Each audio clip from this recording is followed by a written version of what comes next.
Mirzapur season 3 का ये वाला रिव्यू आप तब देखिएगा अगर आपने मिर्जापुर 3 के सारे 10 एपिसोड पूरा का पूरा देख लिया। अगर आपने नहीं देखा है तो शॉर्ट में पहले ये जान लीजिए कि इस बार भी मिर्जापुर की गद्दी का फैसला नहीं हो पाता है। मुन्ना भैया मारे जाते हैं और कालीन भैया बच जाते हैं। शुक्ला खानदान खत्म हो जाता है। बीच में पश्चिम उत्तर प्रदेश वाले पूर्वांचल पर आकर के कब्जा जताने की कोशिश करते हैं और वो सिलेंडर्स में मिल जाते हैं। और आखिरी में फिर से वही बचते हैं, वही गुड्डू पंडित, वही गोलू, वही कालीन भैया, वही बीना, वही माधुरी और फिर वही माधुरी के चचा जेपी यादव। इस बार मिर्जापुर 3 खत्म होता है गुड्डू भैया और गोलू के बीच में एक रोमांटिक सा किस के साथ है। ये कहानी 10 एपिसोड में है जिसे देखने में कम से कम आपको 9 घंटे तो लग ही जाएंगे। हमने तो देख लिया है, आप अपना समझिए। रात में मिर्जापुर 3 रिलीज हुई और सुबह सुबह मूड खराब हो गया। बुरा नहीं है ये, लेकिन सीजन 1 और सीजन 2 देखने के बाद मिर्जापुर 3 एकदम से धड़ाम से नीचे गिरता है। और गिरे भी क्यों नहीं।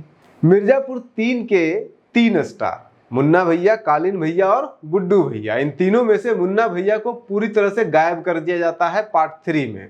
और वो पहले ही मर चुके हैं, पार्ट 2 में ही मर चुके हैं। बाबूजी भी पहले ही निपट चुके हैं। इसलिए डिस्कवरी चैनल वाला वो सीन आप इस बार सीजन 3 में मिस करेंगे।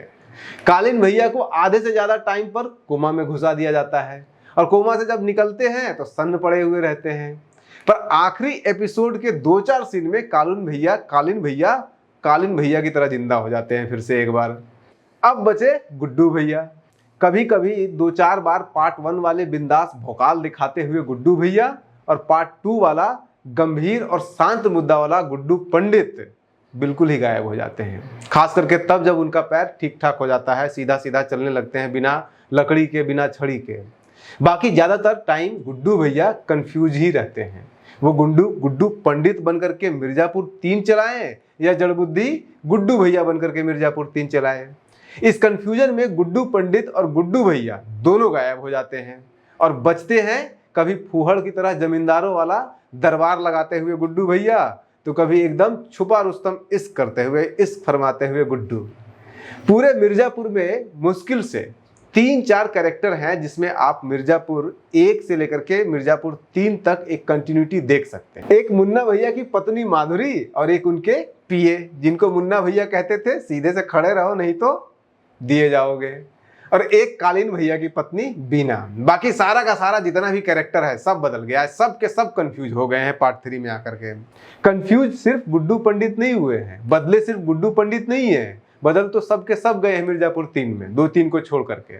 सब नया कैरेक्टर को अपनाने के चक्कर में जो पहले थे वो खो गए और जो बनना चाह रहे थे 3 पार्ट में वो कभी बन ही नहीं पाए। अब गोलू को ही देख लीजिए। मिर्जापुर 1 वाली एकदम से मासूम और नटखट गोलू मिर्जापुर 2 में एकदम सीरियस तो हो गई आसानी से, लेकिन मिर्जापुर 3 में दबंग बनने के चक्कर में वो कुछ नहीं बन पाई। दबंग बनने का प्रयास करती है लेकिन बन नहीं पाती है। टाइट जीन्स पहनती है, टी-शर्ट के ऊपर शर्ट पहनती है, चलने का स्टाइल बदल लेती है, बाल छोटा छोटा करा लेती है, सुपर कॉप की तरह एकदम बंदूक चलाती है, अटैक करना, डिफेंस करना सब करने का कोशिश करती है, लेकिन कर नहीं पाई कुछ भी। यही हाल रहा बेचारे जेपी यादव जी का। औरत के चक्कर में सरेआम थप्पड़ खाने वाले जेपी यादव मिर्जापुर 3 में एक गे के साथ लग गए, और वो भी फालतू में। इतना जल्दी किसका टेस्ट बदलता है भाई। आप मिर्जापुर 3 में न तो कोई मीम्स मटेरियल निकाल पाइएगा पूरे के पूरे 10 घंटे में, 9 घंटे में, और न ही कोई दबंग स्टेटस वाला कुछ सीन्स निकाल पाइएगा पूरे 10 घंटे में। कोई एक भी वायरल डायलॉग तो आपको कहीं मिलेगा ही नहीं पूरे के पूरे 10 एपिसोड में। इस बार स्क्रिप्ट लिखने वाले भी पूरा थका हुआ सा लग रहे थे, डायरेक्टर भी थके हुए से लग रहे थे। डायरेक्टर थके नहीं तो क्या करे। एक मिर्जापुर में इतने सारे कहानी घुसा दिए कि जब देखने वाला कंफ्यूज हो जाता हो तो डायरेक्टर क्यों नहीं कंफ्यूज होगा। कहां मिर्जापुर 1 में सिर्फ 3 परिवारों की कहानी थी, तीनों 3 छोर पर खड़े थे, अपने अपने फील्ड में मस्त रहते थे। एक दबंग त्रिपाठी जी, एक यादव नेताजी और एक सिंपल सा लोअर मिडिल क्लास का फैमिली जो था श्रीवास्तव जी का, ईमानदार और नैतिकता का पूरा पिटारा लेकर के घूमने वाले। और कहां फिर आ गया मिर्जापुर 3 जिसमें 6 सिर्फ गुंडे, 6 फैमिली गुंडे के आ गए। नेताजी भी 3 जगह बढ़ गए। मिडिल क्लास फैमिली भी खुद ही कंफ्यूज हो गई और अंत में खुद बोल दी, वकील साहब अपनी बेटी को खुद बोल दिए कि सिस्टम पर उन्होंने जितना भरोसा किया है वो गलती किया है, और अपनी बेटी को नसीहत देने लगे कि वो ऐसी गलती ना करे, इतना भरोसा नहीं करे सिस्टम पे, इतना भी सिस्टम बढ़िया नहीं है। हालांकि ये सारे किरदार मिर्जापुर 2 में भी थे, लेकिन मिर्जापुर 2 में इतना कंफ्यूज नहीं किया था जितना मिर्जापुर 3 में किया है। मिर्जापुर 1 को लोगों ने पसंद किया था क्योंकि सस्पेंस नहीं था, कोई कंफ्यूजन नहीं था, सब अपने अपने कैरेक्टर में एकदम स्ट्रेट फॉरवर्ड थे। जो ईमानदार था वो खांटी ईमानदार था, जैसे कि श्रीवास्तव जी। जो जड़बुद्धि था वो एकदम जड़बुद्धि था, जैसे कि गुड्डू भैया। जो ठरकी था वो ठरकी था, कोई कंफ्यूजन नहीं, जेपी यादव। जो लंपट थे वो लंपट थे, खुलेआम थे, मुन्ना भैया। जो चूतिया था वो चूतिया था, जैसे कि लौड़ू ललित। कोई कंफ्यूजन नहीं था, सब अपने अपने कैरेक्टर में एकदम मस्त थे, स्ट्रेट थे, फॉरवर्ड थे, कहीं कोई कंफ्यूजन नहीं। लेकिन मिर्जापुर 3 में आकर के देख लीजिए, सारे के सारे कैरेक्टर आपको कंफ्यूज नजर आएंगे, वो भी अखंड वाले। अब जेपी यादव को क्या चाहिए उन्हें ही नहीं पता है। श्रीवास्तव जी क्यों सूली पर चढ़ने को तैयार है बेवजह, ये भी नहीं पता। गोलू कालीन भैया पर हमला करने के लिए गुड्डू के नेपाल से वापस आने तक का इंतजार क्यों नहीं करती है, ये पता ही नहीं चलता है। जबकि गुड्डू भैया खुद गोलू को फोन पर बोल चुके हैं कि सुबह तक वो वापस आ जाएंगे, फिर भी नहीं इंतजार करती है।